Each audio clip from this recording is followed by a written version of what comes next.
Today I'm presenting ACR 168, which would urge the National Football League to join with the legislature and numerous organizations in calling for a name change for the Washington, D.C. NFL team. The name used by the Washington team is widely recognized as a racial slur and promotes discrimination against Native Americans. Major Native American groups representing tribes all over the United States have joined the Change the Mascot campaign, which was organized to address this and other harmful stereotypes.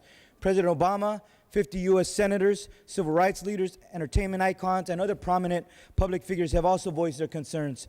Additionally, on June 18th of this year, the U.S. Patent and Trademark Office canceled the team's federal trademark registration, calling the mascot disparaging to Native Americans.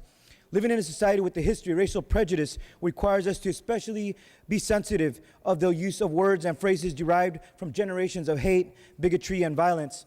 Using a racial slur as a mascot is hurtful and degrading to the people it portrays. More than 700,000 Californians identify themselves as Native American, more than any state in the country. ACR 168 acknowledges the indignity many of these individuals feel as a result of this disparaging mascot and asks those in power to make the proper change. I respectfully ask for an aye vote, and I would like the first roll to be open for co-authors. Madam Speaker. Ms. Yamada. Thank you, Madam Speaker and members. I too rise in strong support of ACR 168 and want to thank my colleague from Watsonville for bringing this measure forward, and also acknowledge the leadership role that the Yochidehe Winton Nation, which is in my district, has led in this effort nationwide. Respectfully ask for an aye vote. Mr. Williams. Madam Speaker, members, one of those Californians that my friend from Watsonville has just mentioned is my wife. In addition to her Filipino heritage, she is Diné Navajo. And I just have to tell you that for a Native family, personally, it is so hard for them to believe that they live in a tolerant society when they still see these types of epithets and representations in mascots. And I think it is appropriate for us to talk about probably the most visible of those and most offensive of those. I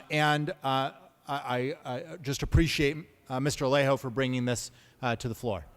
Mr. Alejo, you may proceed. The Washington team has its origins going back to 1932 when they started as the Boston Braves. A year later, they changed their name to Boston Redskins, and then they moved to the city of Washington, D.C., in 1937, where they've held that name ever since then. And sociologists or anthropologists or linguists could tell you when they look at the etymology or the linguistic analysis of this term, there's numerous theories out there, but one is very hurtful, it's very hateful to Native peoples of this country.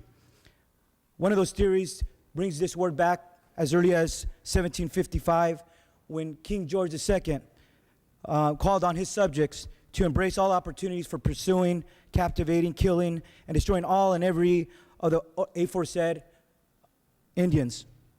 The colonial government at that time would pay 50 pounds for the scalps of males over 12 years old, 25 for those females over 12, and 20 pounds for boys and girls under 12. This is just in retrospect, 25 pounds today would be the equivalent of $9,000.